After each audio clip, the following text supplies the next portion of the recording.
Bueno, habíamos quedado acá en el tema, digamos, de las propiedades de los humanos y demás, y de lo que atañe, digamos, a la cuestión de definición. Haciendo un repaso, tenemos que los enunciados analíticos corresponden a las llamadas definiciones. Ejemplos de enunciados analíticos son: un cuadrado es una figura geométrica de 4 lados iguales que forman 4 ángulos rectos. ¿Sí? O los hijos de mi tía son mis primos hermanos, ¿no? Hay un carácter más fáctico, digamos, en la segunda, o axiomático si se quiere, en realidad. Y por otro lado, los enunciados de definición se formulan siguiendo reglas de taxonomía y de inferencia. En general, se deben respetar algunos axiomas.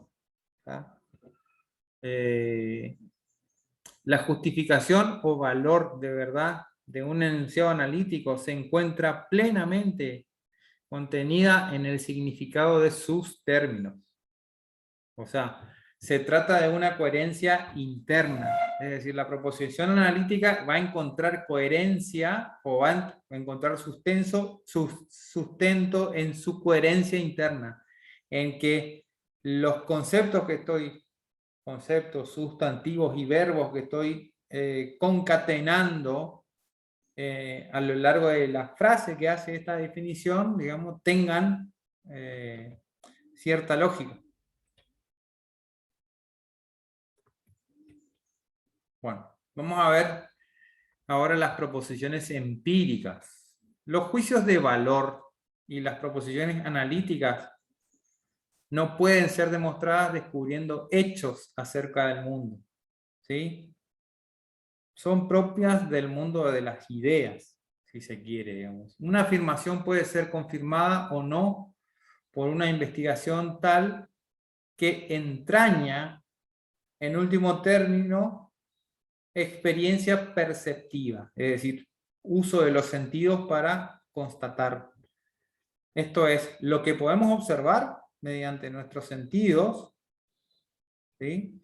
Entonces, los científicos la denominan proposición empírica. Empleando preguntas clarificadoras que acabamos de sugerir, debería ser posible dilucidar si una proposición es valorativa o es analítica antes que empírica. La proposición empírica se basa concretamente en lo que yo percibo, ¿sí? Y la ciencia es inherente, ¿sí?, a estos informes empíricos.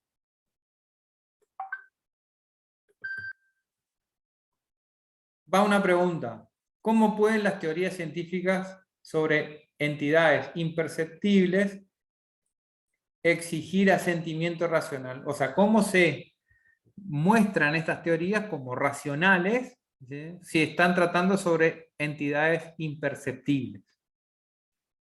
La respuesta reside en que dichas teorías pueden ser probadas indirectamente, pues tienen consecuencias, en conjunción con otras asunciones empíricas, cuya verdad o falsedad puede ser observada.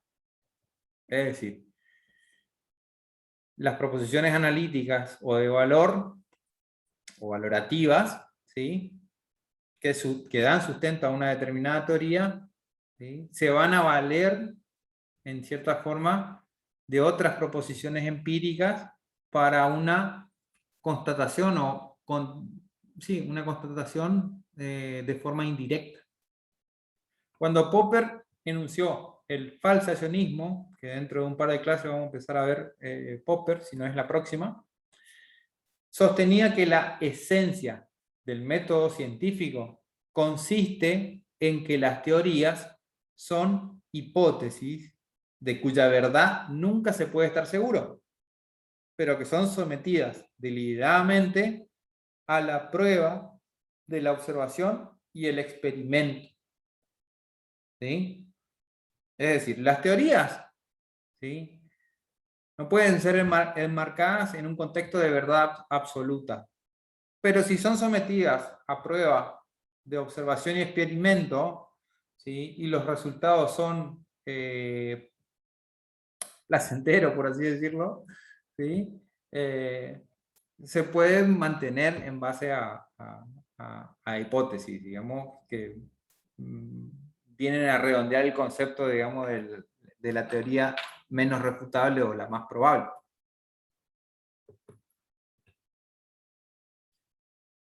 Es posible que resulte tan imposible de conseguir una verificación concluyente como una falsación absoluta. A esto me refería antes, ¿sí? Una verificación concluyente y una falsación absoluta de una hipótesis que esté más allá de cualquier posible duda o consideración, ¿sí? Puede resultar complejo como de conseguir.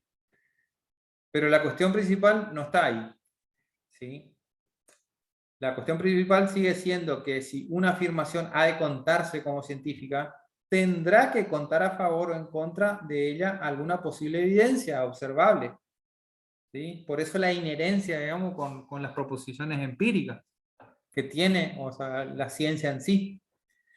Y cualquiera que defienda esa afirmación deberá estar dispuesto a evaluar toda evidencia que pueda ser relevante para ella. Ustedes habrán escuchado alguna vez en una conversación o en alguna clase, ¿sí? ¿Sí?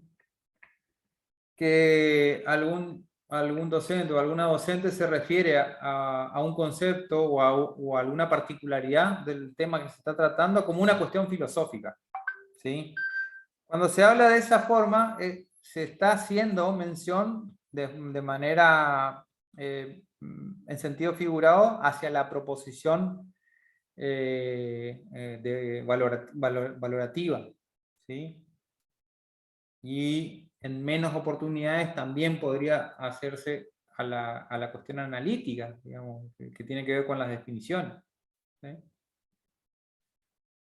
Entonces, haciendo un recuento, ¿sí? Las proposiciones de las teorías científicas deben ser empíricas, es decir, tienen que estar sometidas a la prueba de nuestras percepciones. O por lo menos eso se establece en gran parte de textos que hablan de las teorías científicas en un contexto epistemológico.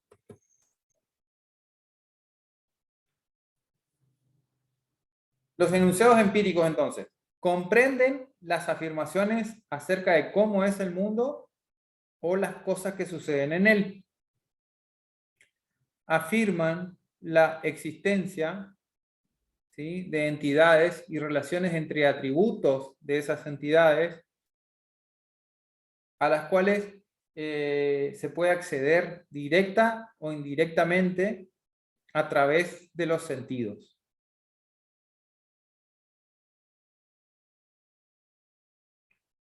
Incluye la observación mediada por aparatos e instrumental de medición, particularmente en el campo de la ciencia, ¿sí? Por ejemplo, enunciados empíricos. El planeta Júpiter tiene 8 satélites naturales, ¿sí? Y la bien conocida y nunca bien ponderada frase: a mayor nivel educativo, mayor ingreso por trabajo. Me pareció gracioso leerlo. Yo supongo que el autor, digamos, lo puso en un contexto teórico y general, ¿sí? Pero bueno, volviendo al tema de las afirmaciones acerca de cómo es el mundo y las entidades y relaciones entre atributos de esas entidades, ¿sí? Plantéense en este momento, en su tema de tesis, ¿sí?, alguna entidad que puedan medir y una entidad, ¿no?, que se pueda definir o establecer en base a esa entidad que yo he medido. Cualquiera puede empezar. Voy a mirar el chat por si Francisco escribe.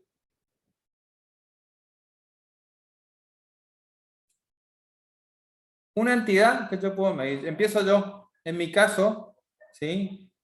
Mi campo de conocimiento involucra comportamiento mecánico de sistemas estructurales, ¿sí? Pero lo que yo voy a ir a medir en el laboratorio cuando hago un ensayo mecánico es el valor de una carga, la fuerza que aplico sobre un sistema, ¿sí?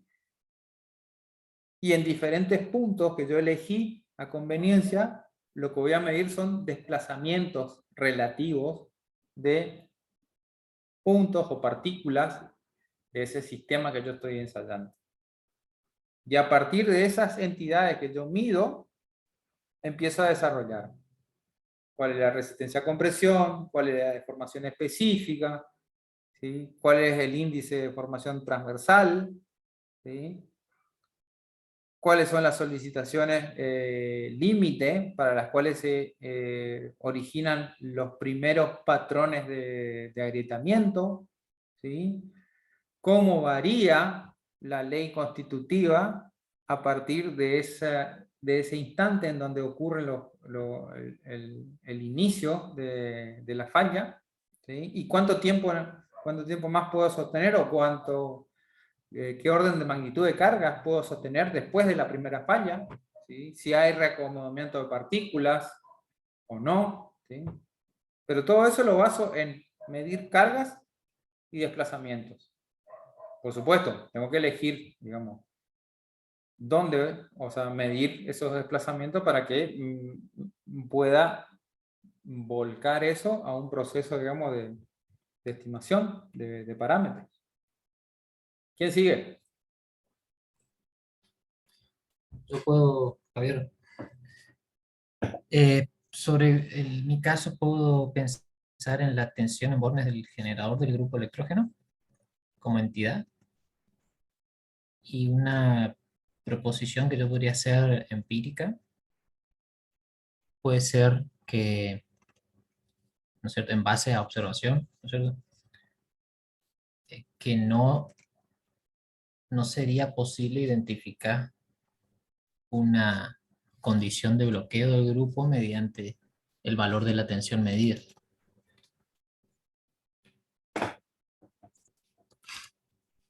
Por ejemplo, descubrir o descifrar que se está por iniciar un proceso de bloqueo con tan solo medir la tensión, por ejemplo. Entiendo, sí. Pero en definitiva, la única entidad que vos puedes medir es tensión. ¿O hay otros parámetros que vos puedas medir, o sea, de medición directa? Sí, en principio tensión y corriente son las más. Frecuencia podría ser otro. La frecuencia sí podría ser una variable y es más, ha sido estudiada ya, que puede ser un indicador. Se puede derivar indicadores en base a esa entidad para tratar de anticipar la Claro. condición de bloqueo. Pero, por ejemplo, para los fines del ejemplo, ahora yo tomé la tensión.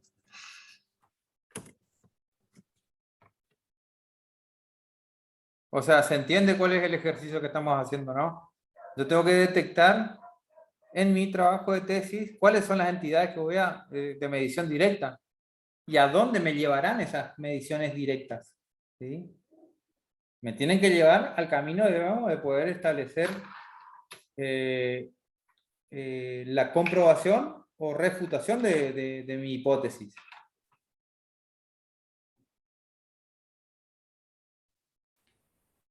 En mi caso, lo que voy a medir son señales de vibraciones dispuestas de alguna forma en la estructura. Sería la entidad que puedo medir directamente.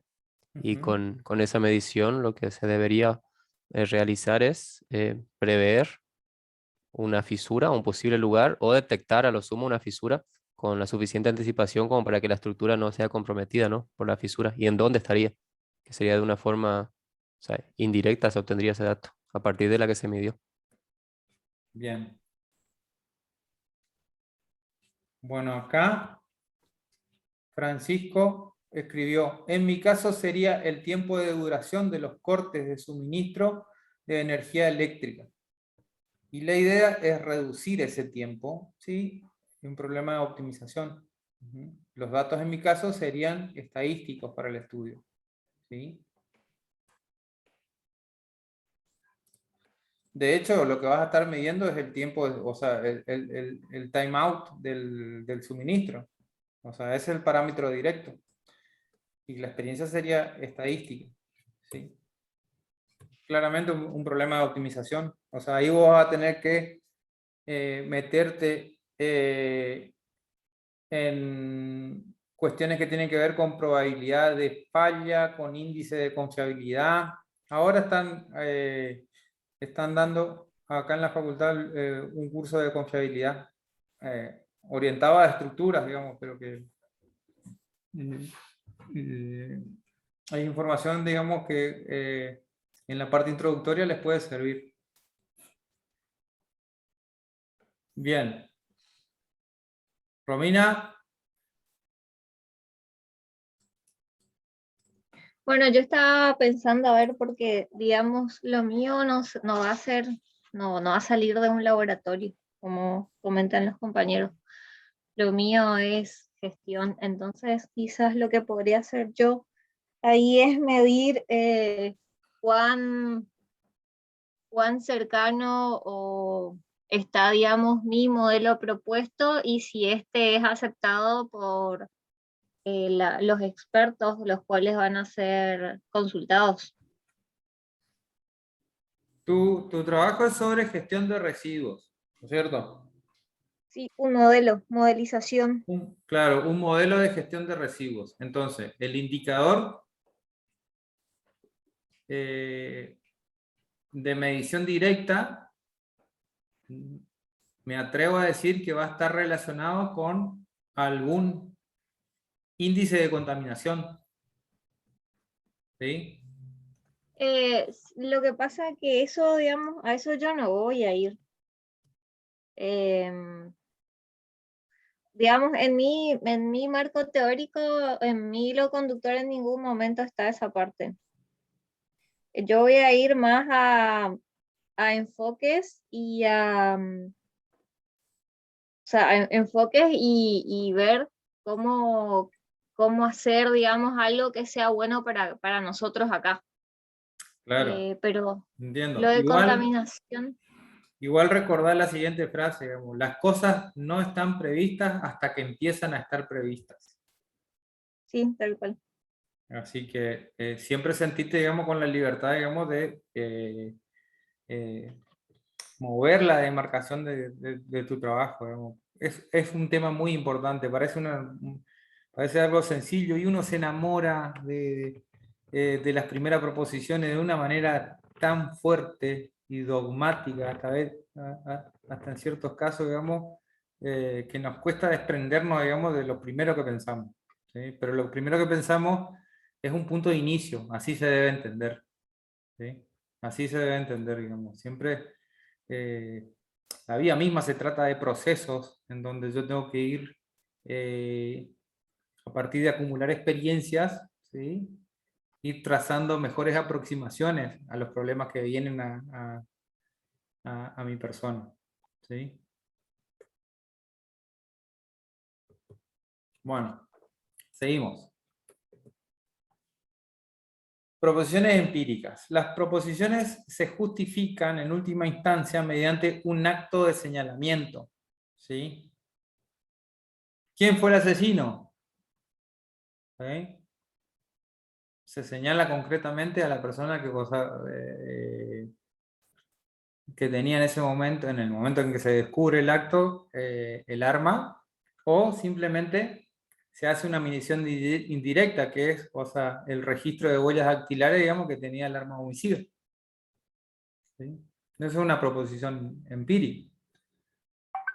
Según Moritz Schlick, que lo escribió en Positivismo y Realismo, a efecto de establecer el significado de una proposición, deberemos transformarla por medio de sucesivas definiciones hasta que en la última instancia solo aparezcan en ella palabras que ya no puedan ser definidas, pero que sus significados puedan ser directamente señalados.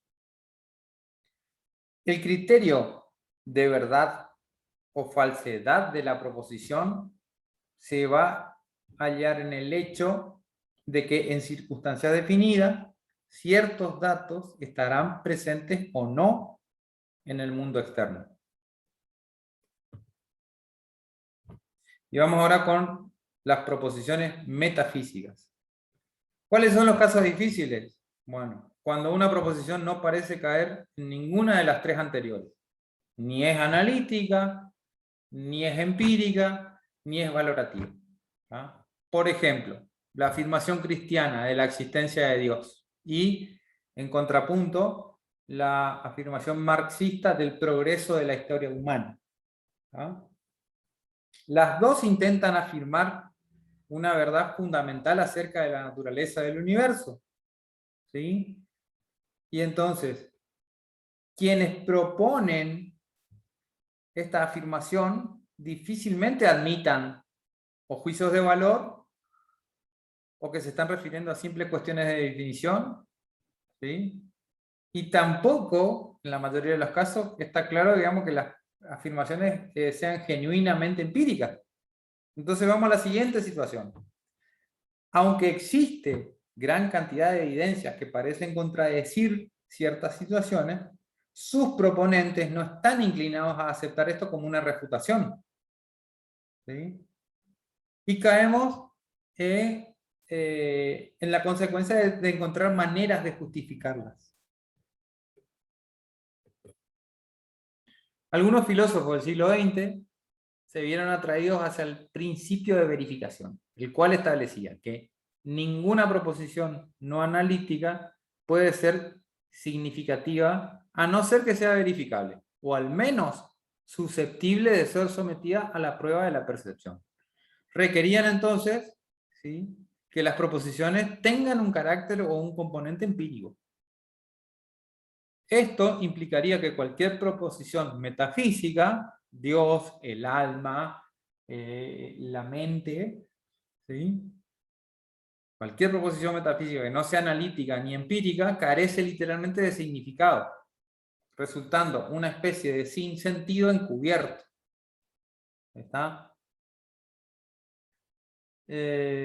Refutadas proposiciones como esta no serían proposiciones en lo absoluto, no podrían ser verdaderas ni aún falsas y estarían aquejadas del radical defecto de no expresar ninguna proposición inteligible. ¿Está? Esto es más o menos la base de lo que implicó el surgimiento del positivismo. Encontraron la manera de decir, no, flaco, para un poco. O sea, todo es por obra y gracia de Dios, digamos, pero vos, o sea, no me estás dando argumentos basados en hechos de que sea así. Y bueno, y ahí empiezan las disputas políticas. Hay que recordar, digamos, o sea, durante distintas edades de la historia, digamos, o sea, el gran peso específico que tuvo la fe, las diferentes corrientes religiosas, ¿sí?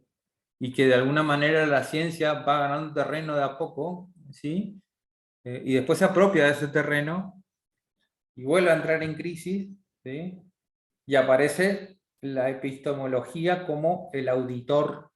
Bueno, a ver, ustedes están produciendo conocimiento científico, o sea, y están dejando de lado la metafísica y otras cuestiones valorativas, está bien, perfecto, pero acá venía la oficina de epistemología que vamos a revisar lo que estás produciendo. Volviendo al tema de las proposiciones metafísicas, las afirmaciones acerca de la existencia de Dios o el inevitable progreso, estamos hablando del cristianismo y de Marx, ¿sí? También incluimos, o sea, algunas afirmaciones de una forma más directa sobre la naturaleza humana, como las que tratan de la existencia de un alma inmortal o de causas que predeterminan toda acción humana. ¿Sí? Fueron de hecho rechazadas por los positivistas lógicos, ¿sí? Son los proponentes del principio de verificación de los años 20 y 30. Los juicios de valor también fueron rechazados por ser considerados proposiciones cognitivamente carentes de sentido. ¿Sí? La famosa frase, la expresión de deseo, expresiones emotivas o actitudinales, no afirmaciones que intentan expresar la verdad sobre algo. Y volvemos otra vez al 0 sobre 0. ¿Qué es la verdad? Desde entonces, desde esa época del siglo XX, muchos filósofos llegan a la conclusión de que la anterior es una vía demasiado expeditiva para solucionar cuestiones de tanta relevancia.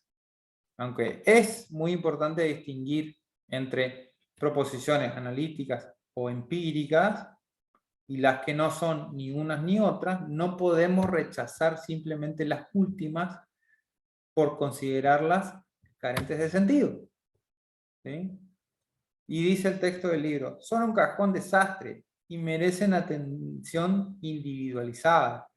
La decisión fuerte entre lo que tiene sentido y lo que no tiene parece un instrumento demasiado burdo para explorar las afirmaciones acerca de la existencia de Dios, el progreso de la historia, la inmortalidad del alma o el determinismo que se asoma por detrás de las decisiones humanas. ¿Sí? La teoría de los procesos perfectos. La teoría de los procesos perfectos establece que somos seres multidimensionales que venimos a encarnar en la dimensión material para cumplir un pliego de especificaciones que ya está pautado, digamos, de antemano, en otra dimensión.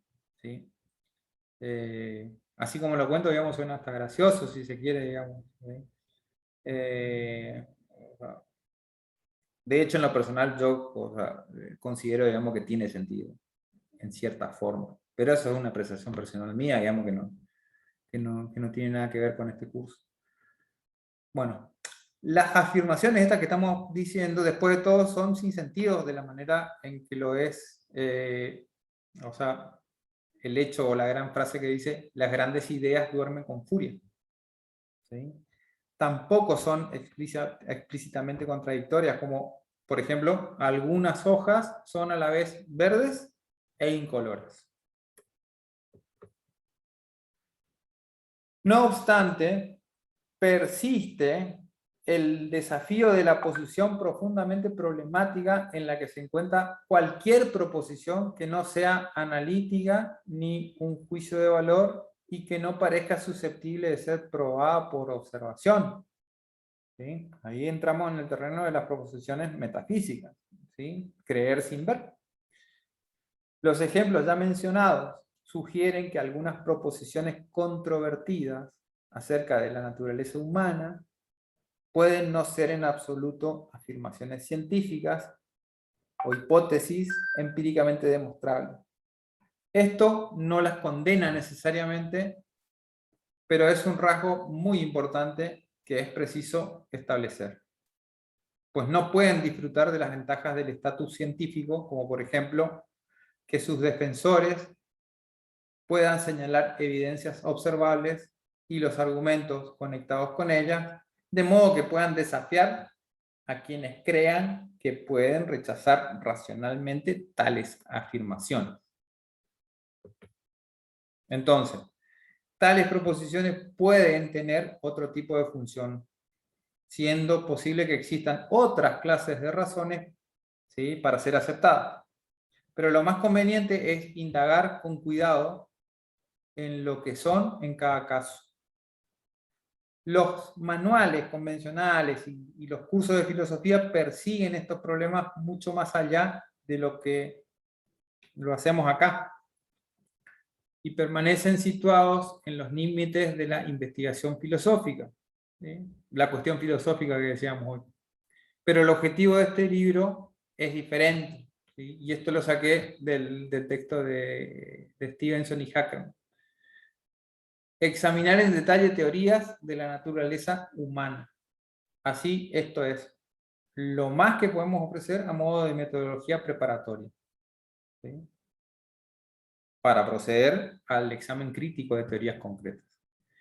En conclusión, volvemos a lo mismo. Las afirmaciones metafísicas se justifican de modo similar a las empíricas, pero por referir a objetos que no pertenecen al mundo sensible, no necesariamente requieren de verificación intersubjetiva.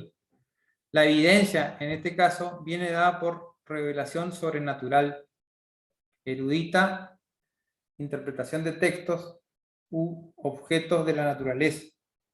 Ejemplo, o sea, leer algún texto de la Biblia, del Antiguo o del Nuevo Testamento y hacer su interpretación. ¿Sí? O por una introspección, que es, o sea, traer ese conocimiento hacia adentro y procesarlo. Muchos enunciados metafísicos no requieren ser verificados, son cuestión de fe. ¿Sí? En este sentido, podrían considerarse a medio camino entre los empíricos y los juicios de valor. Comparten con los enunciados empíricos la referencia a algo allá afuera, fuera del ser. Y con los últimos, con los juicios de valor, el recurso de la convicción. ¿Sí? Que eso es propio, digamos, de la cuestión dogmática, si se quiere. Y que esta convicción es suficiente para su justificación. Yo creo. Cuando estamos haciendo, ¿cuántas veces escuchamos, digamos, que cuando la persona está por decir yo creo, es seguro que va a emitir una opinión en la que no estoy de acuerdo? Bueno, creo que con eso terminamos. Espero no haberles aburrido demasiado.